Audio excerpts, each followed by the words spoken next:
contemporáneas, ¿no? De jóvenes japoneses que tienen que destacar muchísimo y tienen mucha presión encima, ¿no? El Japón contemporáneo surge, si hacemos un poco de memoria histórica, desde la restauración Meiji en el año 1868, con la puesta nuevamente y la unificación de todo el Japón bajo el mandato del emperador, ¿no? Se restituye el culto al emperador, ¿no? Y el culto al emperador supuso también la pérdida de los poderes feudales, la desaparición de los samuráis, ¿no? La película El último samurái, que además no es de mi agrado, además que blockbuster, en fin, con Tom Cruise, representa, grafica, ¿no? También cómo pierden y se da ese proceso de transición.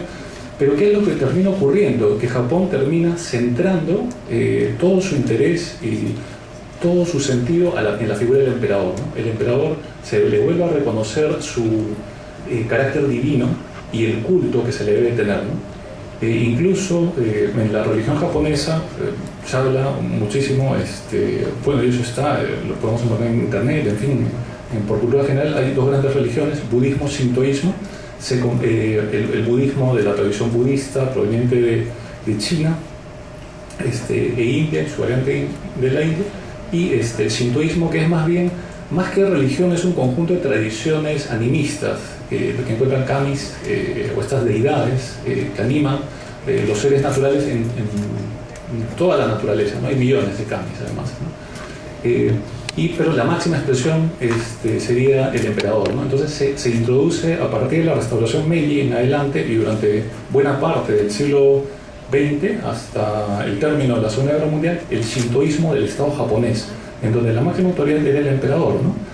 Y cito a un especialista en países asiáticos y en Japón, Jan Burma, en el que habla, digamos, de la influencia del amor a la naturaleza, por ejemplo, en la concepción japonesa, ¿no? El amor a la naturaleza es generalmente considerado como la base de la estética japonesa.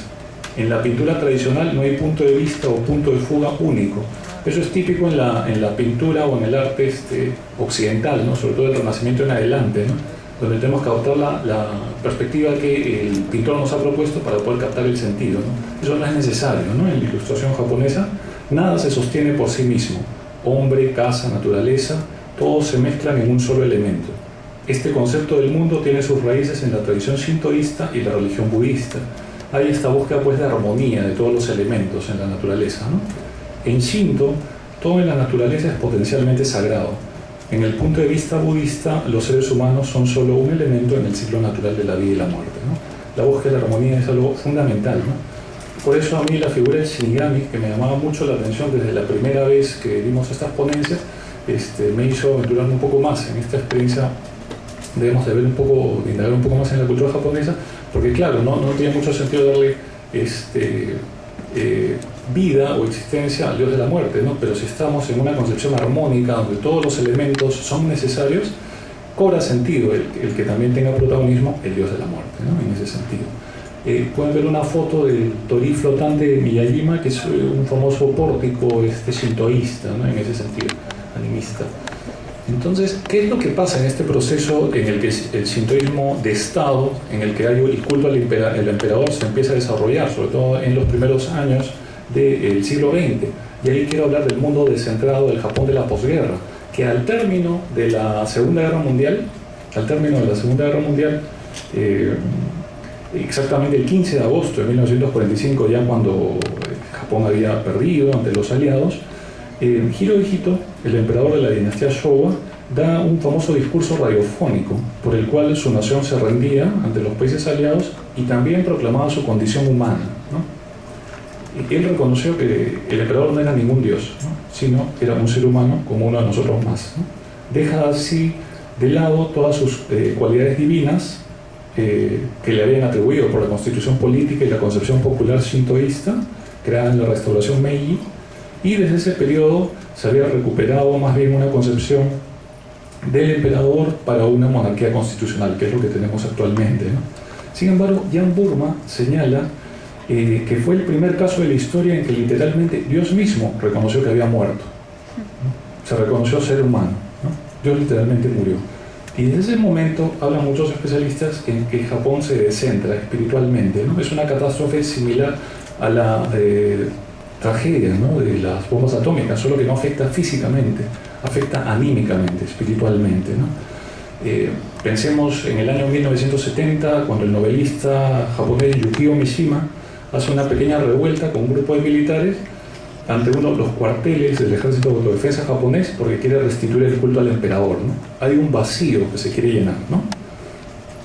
Y en ese sentido, en ese mundo descentrado, sin sentido, cobra pues importancia fundamental aquellos que quieran llenar ese vacío.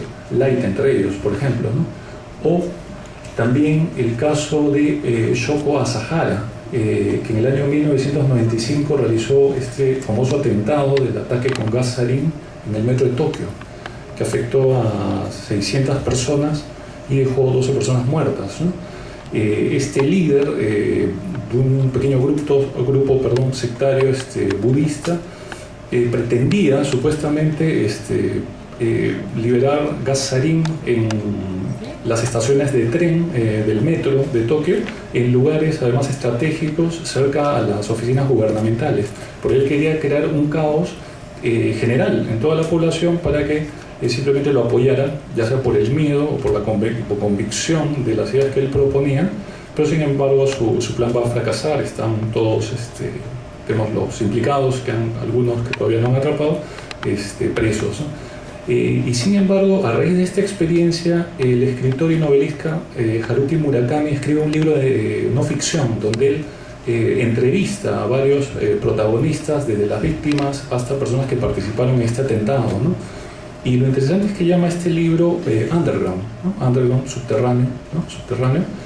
Y Haruki Murakami se interesa mucho por este problema porque en su momento, en el año 95, simplemente dividió a la sociedad japonesa y decían nosotros y ellos, ¿no? Ellos son los malos, los villanos, los raros, ¿no?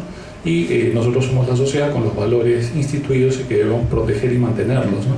Y más bien Murakami le interesa preguntarse por lo que es de subterráneo, por qué esto está ocurriendo, ¿no? Y él está haciendo alusión en este texto a ese vacío espiritual que se ha producido después de la posguerra, ¿no? Y él mismo lo señala en esta frase, ¿no? Estas sombras subconscientes son un underground que llevamos dentro de nosotros y el resabio amargo que continúa sumiéndonos mucho después del ataque con su gas sarín en el metro de Tokio viene desde lo hondo. Ese mundo sin sentido es el que ha recibido a Light y en el cual él tiene esta pretensión, ¿no?, de ser esta suerte de líder mesiánico, ¿no?, donde él piensa que puede utilizar una Death Note para convertirse poco a poco en el Dios más inhumano que podríamos conocer, ¿no?, ese Dios que tal vez pueda darnos sentido y llenar ese vacío de falta de sentido en un mundo descentrado que además no solo tenemos en el Japón actual. Muchas gracias. Evento Shinbun Kayugo Club, conferencia de Death Note, un acercamiento filosófico. Este evento está siendo realizado en Lima, Perú, hoy lunes 18 de abril del 2011. Y ya terminó la ponencia de los 4 invitados, uno de ellos de forma de video.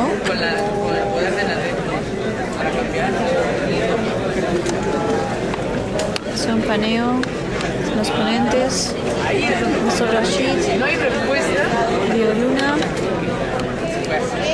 acá Danilo Tapia y los... Hubiera hecho una pregunta más. ¿Ya hay alguna pregunta lista? Hubiera hecho una pregunta más.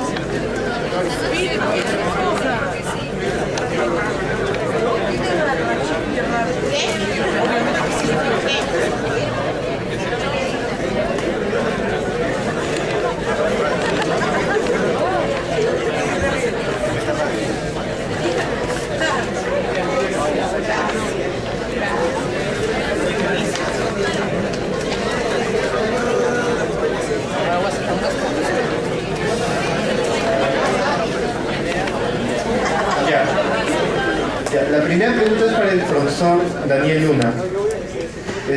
¿Se podría pensar que en algún momento Yagami deja de lado el querer crear un mundo utópico y prima más su necesidad de ser un nuevo dios, llegando a ser un hedonista sirenaico irracional y pasa por sobre encima de todos los demás? Bueno, si tú deja de lado lo del mundo utópico, a mí particularmente nunca me pareció que eso se dejara de lado, ¿no? Más bien me parece interesante cómo lo articuló Danilo en esa relación, ¿no? Incluso la búsqueda de la realización del ideal o de la utopía es la que podría traer estas consecuencias que empiezan a torcer un poco la idea, ¿no? De cómo para hacer el mundo feliz o el mundo ideal podríamos eventualmente llegar a utilizar medios que no consideraríamos propios de ese mundo, digamos, ¿no? En ese sentido, yo no creo que lo dejaría de lado, ¿no? Sino que más bien vamos viendo cómo se vuelve más extrema la necesidad de tomar diferentes recursos para poder instituir este mundo, ¿no? Porque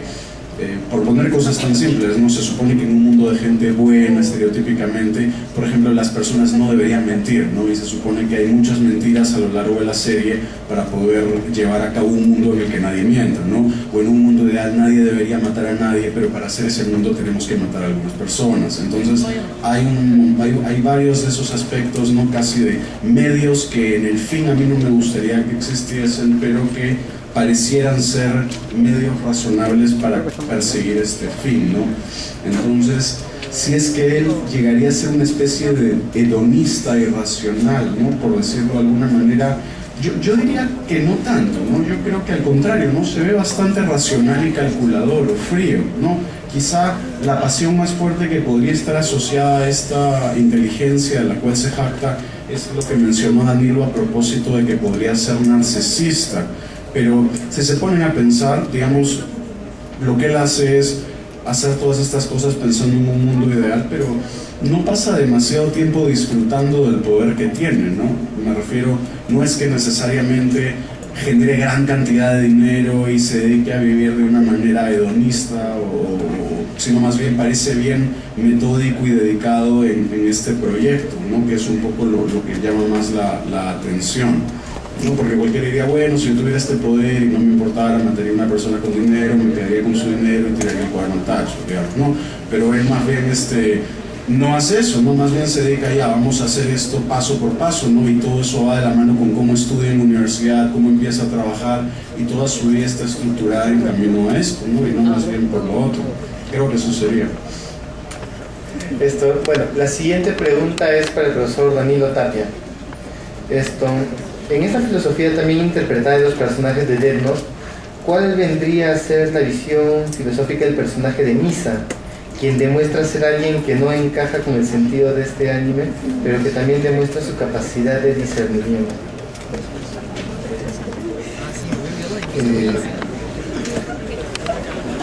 Misa, digamos, la protonovia, ¿no? Es un personaje raro,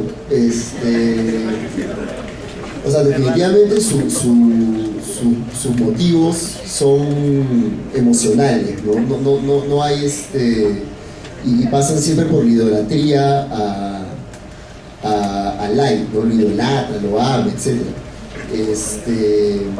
Y Light no corresponde a los afectos, porque los vínculos humanos de Light son siempre pragmáticos, fríos, ¿no?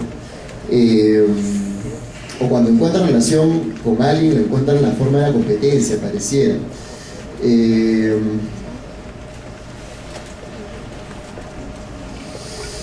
Capacidad de discernimiento de Misa. Bueno, eso es lo que puedo decir. A mí, en verdad no me concentré demasiado en ese personaje porque representaba, no sé, para mí quizás sea un sesgo excesivamente racionalista de mi parte.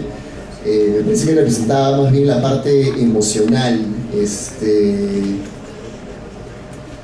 del anime, ¿no? La parte menos, en ese sentido, menos susceptible de ser analizada filosóficamente. Pero quizás me equivoque, ¿verdad?